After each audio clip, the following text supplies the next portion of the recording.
Hello and good evening, my dearly beloved 8thBeryl family. I'm so happy to be here with you today once again. I hope you all had a lovely day because I did. And I'm happy to also be here with you in good health. And I hope you all are in good health and in one piece. So let's get right to our business for today. As a quick recap of what we had yesterday we just discussed Baker's percentage, right? And we're able to go right into the formula level to get to understand how to calculate our recipe properly when we are making bread. Today, we are going to understand another term, a big term in baking. In fact, this is the crust of baking, if you like, baking bread. It's called proofing. What does proofing mean? Proofing can simply refer to rising. It is what takes place as the bread is gathering air. Now, one major challenge that bakers experience when they are beginning to bake bread is being able to tell when the bread is properly proofed. What is the difference between a good bread and a bad bread? It's mostly the proofing time. So how can you tell when your bread is properly proofed? It's what we're going to discuss in detail today. Usually there are two extremes. One is underproofed. The other is overproofed. We're going to explain the science behind reading your dough to understand when you are at either extreme, because the sweet spot is at the middle. That is a perfectly proofed bread. So let's get right into it. First of all, think of your dough as a living system. It is a living system where a lot of things are happening, right? First of all, proofing takes place inside the dough, and then the other extreme end is proofing is not supposed to escape because of the gluten structure. So we have something rising and another holding it back. When it does enough, it is called overproofed. When it rises too much and then the structure cannot hold it, it just overproofs. Now, when we talk about a living system, what really happens when bread is proofing? First of all, there is yeast in bread before it can proof. And when the bread is proofing, the yeast is feeding on something. It is feeding on the sugars present in the flour. It is the sugars present in the flour that gives the yeast momentum. It helps it to grow and release gases. It doesn't just release gases, it releases flavor compounds. It releases organic acids. That is what the fermentation process is all about. And at the time this microbial activity is taking place, gases compound. Now, the second thing that is supposed to happen is that the gluten that has been formed is supposed to hold these gases in place. So while the yeast is releasing gases, the gluten structure is supposed to make sure that the gases are being held in place so that they do not escape. At this point, do you understand the relationship? Yeast is releasing gases, the gluten structure is holding the gas tight in place. So you do not want to so you do not want to miss any of this step. If the yeast does not release enough gas, we talk about that the bread is being underproofed.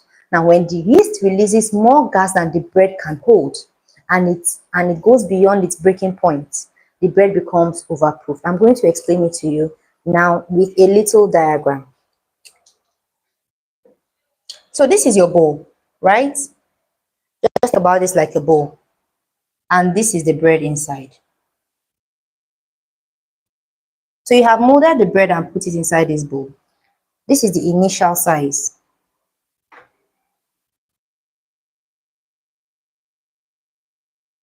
So what happens when the bread does not proof properly? It just rises up a little. And this is an underproof dough.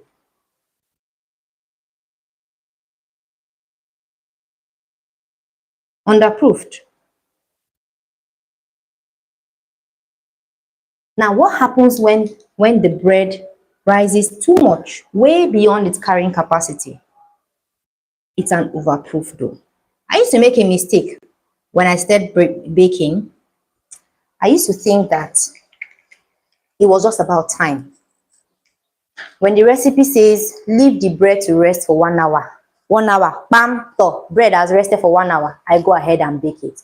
But bread does not obey time. It is not your time. It is not your clock that tells the bread what to do. Bread obeys biological processes. Until all those biological processes and all those steps are met, the bread will not be proofed enough. So apart from following a recipe, which is not bad by the way, you have to learn to understand your dough. That is what professional bakers do. Instead of just looking at time, they try to listen to what the dough is telling them. And that's what we are going to explain in detail today. So this is an underproof dough because it has not even, in fact, it has not even gone anywhere. And this is an overproof dough because it has gone beyond what it's supposed to be. So beyond time, as I said earlier, you have to understand your dough. When we talk about underproof, what does it really mean in detail? We establish the fact that proofing is a process of the bread releasing gases, right? Releasing gases after the yeast has eaten the sugars present in the dough. It releases these gases in form of carbon dioxide and in form of alcohols and flavor that is being released in the bread due to the interaction between the yeast and the sugars. So all of these are the things that are happening during the proofing. Apart from that, the gluten structure is preventing the gases released by the yeast to escape. So that is the relationship. That is the activity that is taking place. Now, when you say a bread is underproofed, think about it this way. Imagine that you are in a house that has a lot of rooms. The house has a lot of rooms. It has the capacity to accommodate a lot of people, but the rooms are locked. So it has space in theory, but nobody can access it in reality. So that means the rooms are not being used up. That's what underproofing essentially means. It means that the bread has not been allowed time to reach its full potential. Whenever underproofing occurs, it means that the bread has not been allowed enough time for it to reach its full potential. Now, how do you know a dough is underproofed? The surface of the dough is tight. It is tight and firm. It is tough. Even if the recipe calls for 1 hour, it doesn't mean that because it's 1 hour, it's actually a general rule of thumb. So let's say you have baked for, you have kneaded the bread, let it rest for 1 hour, and you feel, oh, it's time to bake, because you cannot just wait to bake that bread. You have to hold up a little at that point. You have to listen to your dough, as I said earlier. If you want to really tell if the bread is ready for baking, there are other parameters you have to check apart from time. So when the dough, the surface of the dough is too tight, that means the bread is essentially underproofed.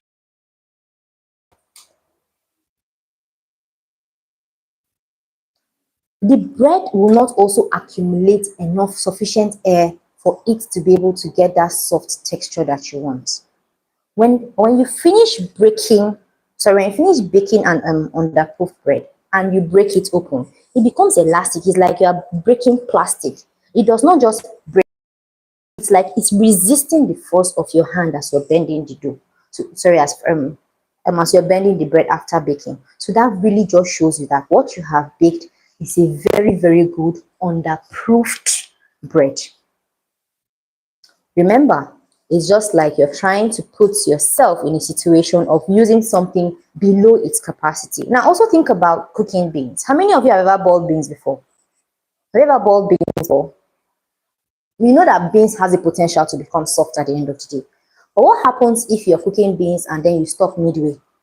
The beans hardens. It doesn't get soft because you have not allowed it to reach its full potential of getting soft. Yes, before you boil it, it is hard, but we know it's going to get soft. But if you stop midway, it does not reach its full potential. So think about underproofing as undercooked beans. You have to let it to reach that sweet spot of being at the right temperature and being at the right consistency anytime it is proofing. Now, speaking of temperature, we're going to talk about that a little later in the class. I hope we've been able to establish the fact that underproofed dough is a dough that has not been allowed to reach its full potential. Now, let's talk about overproofed dough.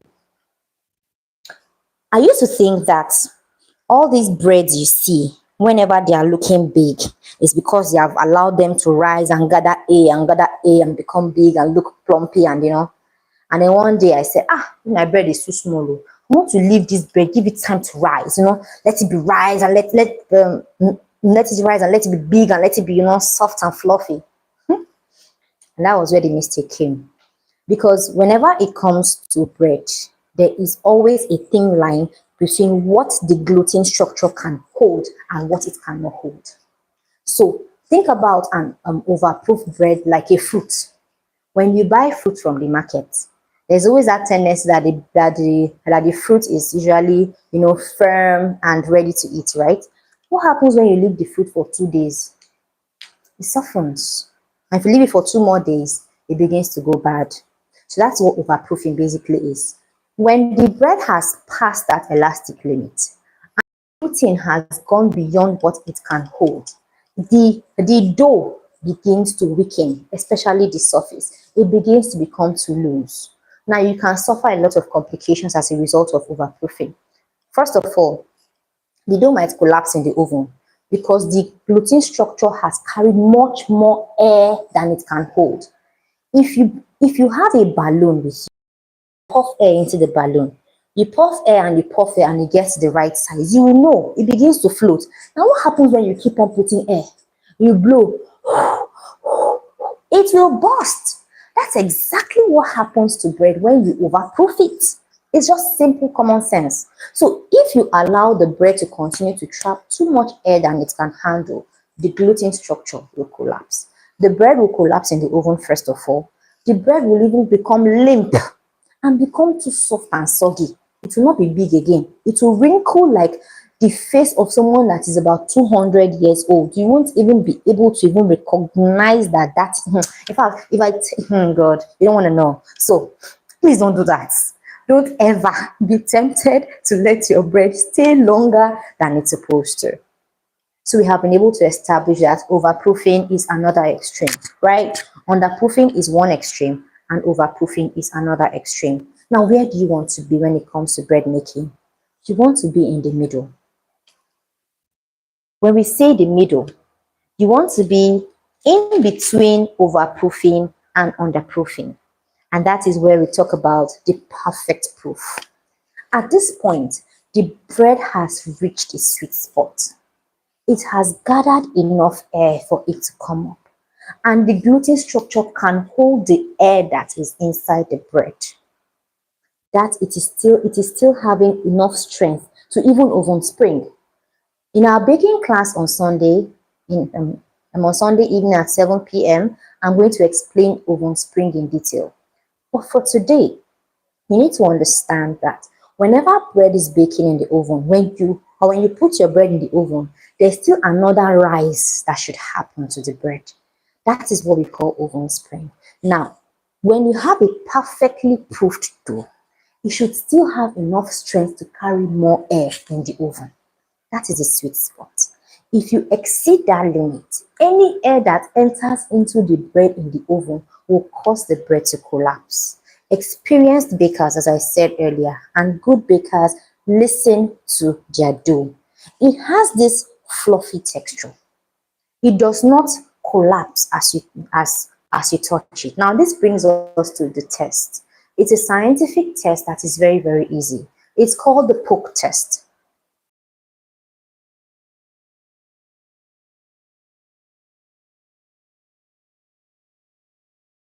Let your bread proof for a while. Touch it with your finger. If you poke your bread and your bread springs back up, do your dishi, it has not proofed enough. It is underproofed. If you poke your bread and it slowly springs back up, perfectly proofed. But if you poke your bread and it and does not come back up, that bread is overproofed. Should I go again? The poke test. Three things are the determinants of how well your bread has proofed or how much it has not proofed. First of all, if you poke your bread, a light poke, not so, just a gentle poke, it's underproofed. If you poke your bread and the bread goes down and springs back up slowly, that is a well-proofed bread. What if you poke your bread and it goes down and doesn't come back up, or it collapses, that bread is underproofed. Please remember these three things as much as possible. Remember that, as I said,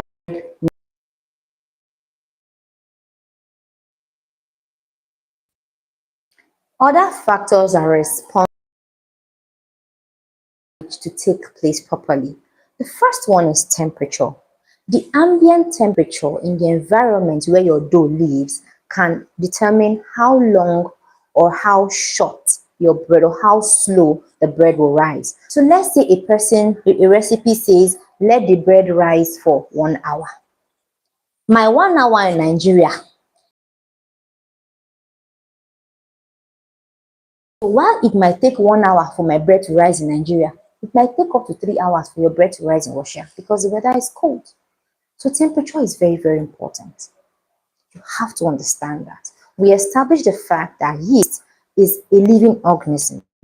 When the weather is too cold, yeast dies. When the weather is too hot, so always make sure that you're checking your temperature. Another important parameter to check, as I said earlier, is still yeast. How good is your yeast? Some yeast is inactive, some yeast is expired. So you have to check your yeast. Some yeast too are not put at the proper percentage, taking us back to what we learned yesterday about baker's percentage. If you're adding yeast to the dough, make sure you follow the baker's percentage. If the yeast you put inside the dough is not sufficient for the dough, it will affect how long the dough will rise. If the yeast you put inside the dough is too much for the dough, it will rise faster than necessary. There should be that fine balance. Again, another thing is hydration. A well-hydrated dough always proves better. Yes, a balanced dough like we learned yesterday always proves better. You struggle less with a balanced dough. When your dough is dense, of course, it will take longer time for the gas molecules to build up and for the bread to be able to trap air. So those things you need to also bear in mind. Another thing you also have to bear in mind is the type of flour.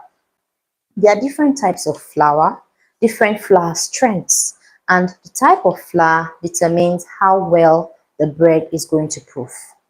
Now, after all said and done, your bread has proofed. You put it in the oven, you bring out the bread. Another telltale sign that you have to also check to know if your bread was properly proofed or not, so that you can learn what to do better next time or what to avoid, is the crumb structure.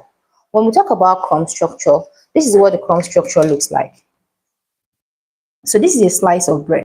Sorry, I'm not a very, very good artist, but I hope you can understand what I'm showing you. So this is a good crumb structure when you have air pockets inside the bread like so. Small air pockets. That means the crumb structure was well developed. Now, a bread that has no air pockets inside it at all tells you something. It was an underproofed bread. You see, there are no air pockets in this bread. Everything is dense. It's like stone. It's be like cake. When bread is supposed to be air, the bread is not like cake. That's a problem. Now, how about a loaf of bread? Sorry, I need to do better with this diagram. All right.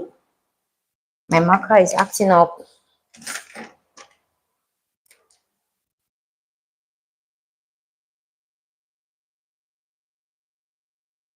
I hope this is better. It looks like a jar, but well, you get the idea. Yeah. So this is an underproof dough. Now, what about the bread? The crumb structure of a bread that has large pockets inside it, large holes inside it. That shows you that the bread was overproofed. So when you hold the bread and the bread is underproofed, it's not just dense and heavy. It feels heavy in your mouth. You might not even be able, it has a very, very heavy mouth feel and it's thick in the hand. It shows that the bread was not properly proofed. When you hold the bread that is limp, is hanging loose, and the air pockets are too wide, it shows the bread that was overproofed. I hope I'm making sense. Please, I'd like to take any question at this point or any comments. If you have any questions, make sure to let me know.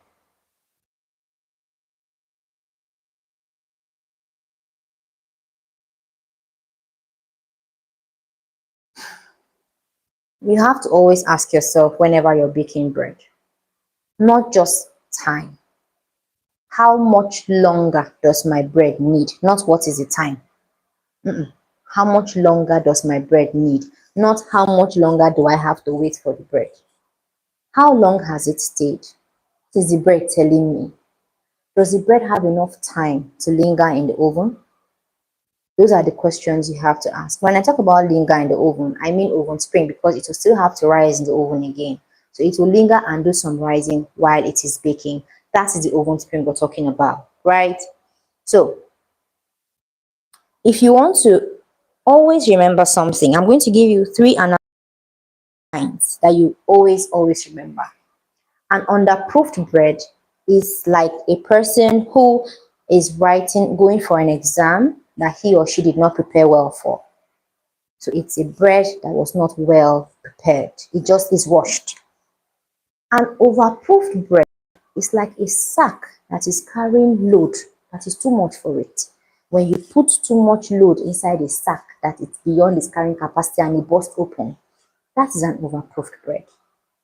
But a good and perfect bread is like a bridge that was constructed for a particular number of people, a particular weight of passengers, and it is carrying that ideal weight every single day.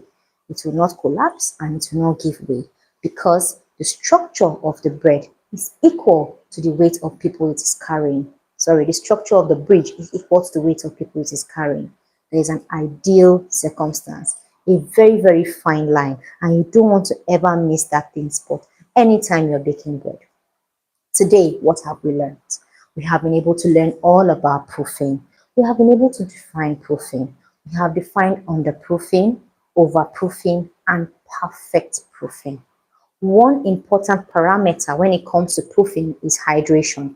This we'll discuss in our class for tomorrow because hydration sets the tone of everything as regards water and moisture in our bread. I can't say thank you enough for doing this with me. Thank you so much for taking the time to be in this class today. And make sure you don't miss tomorrow's lecture because it will even be much more amazing than today's was. This is good night, and make sure you have yourselves a lovely night's rest. See you tomorrow.